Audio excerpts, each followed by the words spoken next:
Moi, tu sais, il ne m'en faut pas beaucoup pour que ma curiosité et mon imagination fonctionnent. Je ne suis pas difficile et c'est une sacrée chance. Je m'émerveille peut-être un peu naïvement, peut-être exagérément, mais j'y trouve mon compte. Donc je te dis, déjà, le fait de me dire j'arrive en Italie avec tout le mythe lié à l'Italie, parce que c'est quand même pas rien, l'Italie, hein? Le simple fait d'arriver ailleurs, c'est déjà énorme. Et à partir de là, tu t'étonnes à chaque pas. Et l'insignifiant, le soi-disant ordinaire, le soi-disant impersonnel devient un spectacle permanent. La couleur du tarmac de l'aéroport, du soleil, le goût de l'air, les premiers Italiens que tu croises, des Italiens en Italie, les noms d'entreprises italiennes inscrits sur les enseignes, les marques originales italiennes, les voitures, les machines.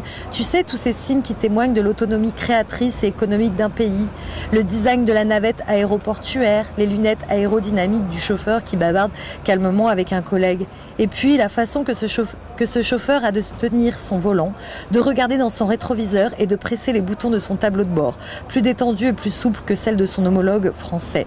Et rien qu'à partir des lunettes du chauffeur, des mouvements spontanés et amples et maîtrisés, de la verve calme et musicale de ce chauffeur parfaitement banal en Italie, rien qu'à partir de sa présence naturelle, tu commences à tirer tes premiers renseignements.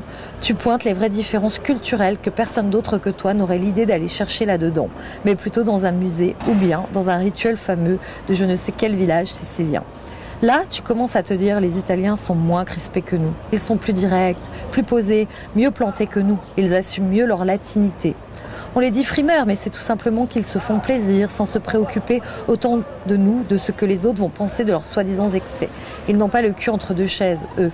Là, tu commences à penser, enfin moi en tout cas, j'ai commencé à penser que les Italiens, malgré toutes les caricatures dont ils font l'objet chez nous, la frime, la tchatch, la mafia, Berlusconi, les services publics défaillants, la télé-paillette, Eros Ramazzotti, le racisme sur les terrains de foot, eh bien, malgré tout ça, moi, je dis qu'ils ont plus de caractère que nous, plus de personnalité que nous, plus de chiens, et qu'ils se sentent bien mieux dans leur peau que nous.